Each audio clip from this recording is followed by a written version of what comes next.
Hello everyone, this is Flatline and today I'm going to be showing you a very safe PvZ build. Also, it's going to be the 3-gate fast expand build. I did make some little tweaks on it. This build was basically inspired by EG in Control, a very well known Protoss player. Very good in his PvZ matchup, probably one of the best, if not the best, in the North American server right now. And we're going to be playing on Metalopolis. I'm going to be spawning in the 3 o'clock position as the blue Protoss.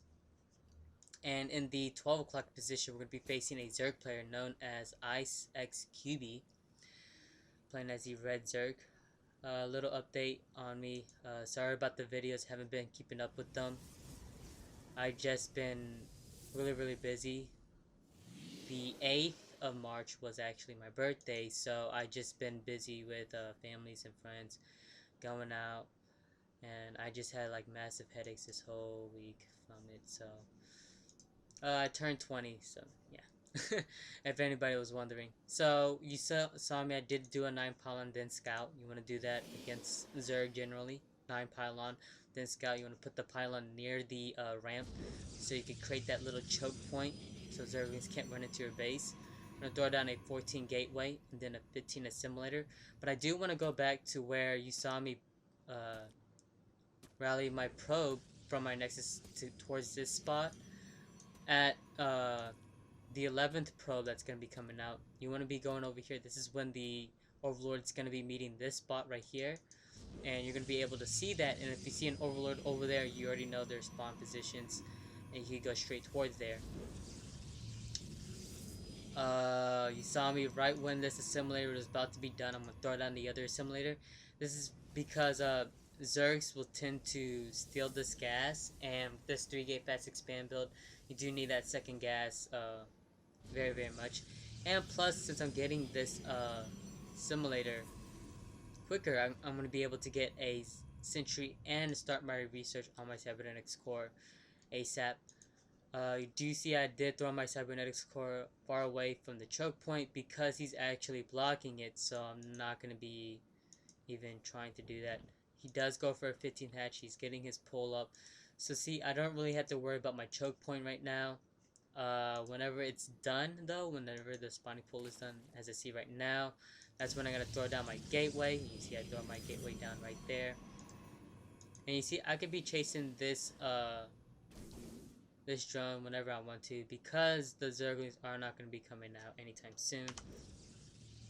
You're going to be Chronoboost. Oh, you're going to only Chronoboost your Nexus twice on probes, save the rest for your Cybernetics Core, and you're just going to constantly Chronoboost the Cybernetics Core. At the end, once it's done researching, you should have 1 Zealot and 2 Sentries and 3 gateways. You can see I got my 3 gates right there. Didn't even rally in the right way. Good thing he didn't make any Zerglings, so he's playing really greedy right now. Just droning up super hard. And that's fine by him. It's perfectly fine. And I'm just gonna scout around because I know that drone's around here somewhere. Found him over there, and I'm just gonna stick towards him. He's gonna get stuck and die. There we go. So there you go. I'm gonna have my 2 sentries right there. My 1 zealot should be chrono boosting this, and it's gonna be done. That's when I'm gonna move one of my probes from my mineral patch towards here, towards the bottom. There we go.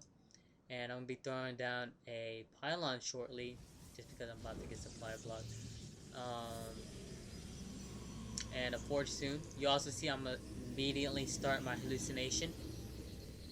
You want to get hallucination for this build specifically because you need to see what tech path they're going for. If they had a roach warren down, then I would opt for fast robotics, just because immortals are really good against roaches, and for the pure fact that I do need to get an observer so I don't have to face off against burrow roaches.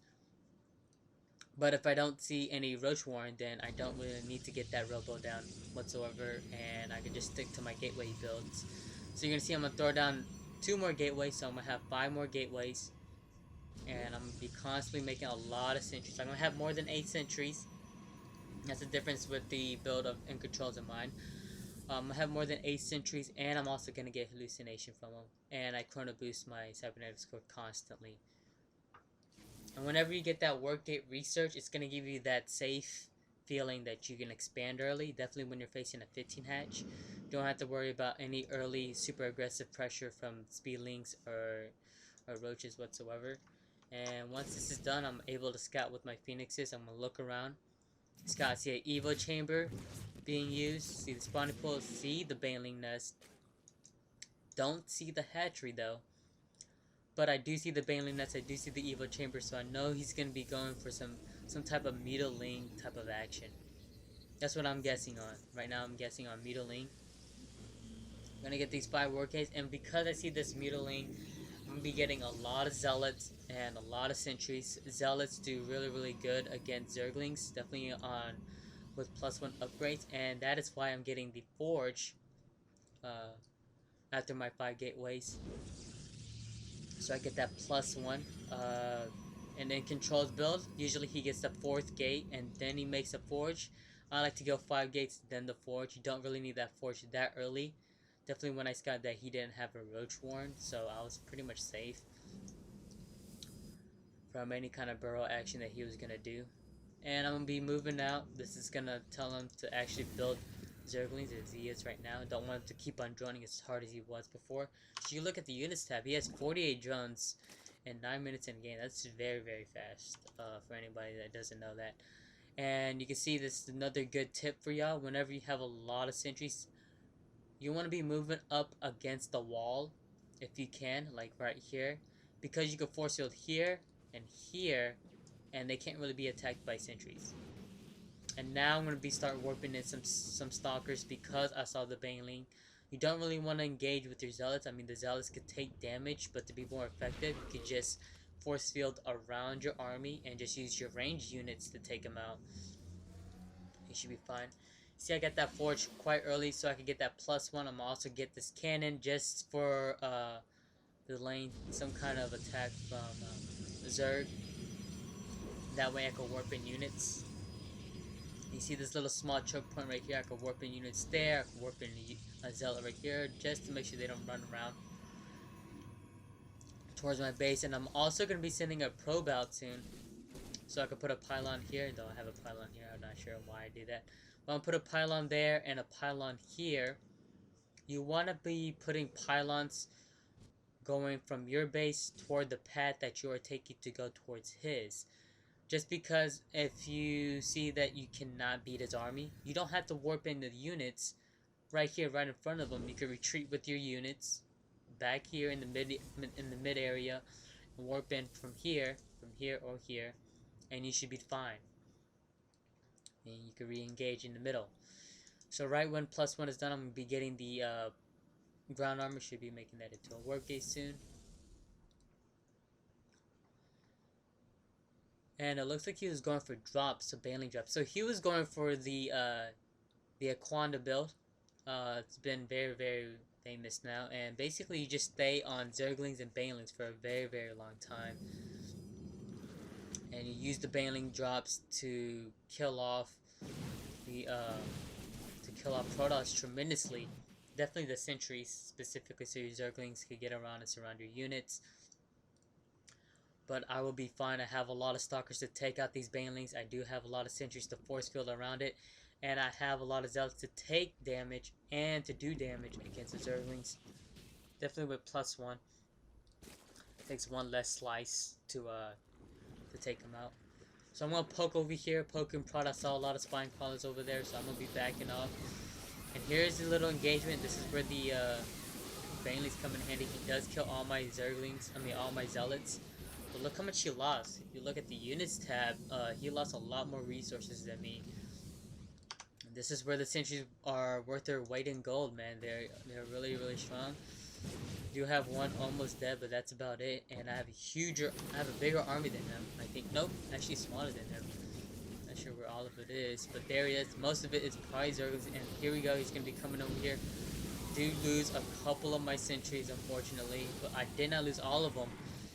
In fact, I think he still lost more than me. Yeah, look at the loss tab. He's still difference is becoming bigger and bigger right now. I'm going to be warping in more Zealots so I can take out these Zerglings. And this is really, really strong. And plus, when I have all these Zerglings in the beginning, making a lot in the beginning, their energy grows up. So I'm going to be having an infinite amount of Sentry energy and force fields. And there's the GG by these Zerg players. So this is my style of 3-gate fast expand build that I like against Zerg. Just because I get the hallucination, could be really, really well. Also from this, you could also take from, you could go expand or tech. If I were to tech against this kind of build, I would stay on gateway units, go to Twilight Council, go for Blink, get better upgrades, and then into High Templars. I wouldn't go Colossus just because I don't have my Robo yet, so going Colossus from here on is going to be really, really iffy feeling for me, because it's going to be so, so late, and I do hope you enjoy this, and sorry for the absence of my videos. I'll try to do one every day. I'm trying my best to do that. Anyways, I do hope you enjoy this video. Please subscribe to me at youtube.com/flatlinesc2. Please leave comments, suggestions, feedbacks, what you want. If there's a replay you want me to analyze or cast. Is there a build that you need? Is there a matchup that you want me to go over? Maybe just basic mechanics or little tips and tricks for Protoss players out there. Anything that you want, just please leave a comment on my channel and I'll get back to you as soon as possible. Anyways, I do hope you enjoyed this video and I'll see you next time.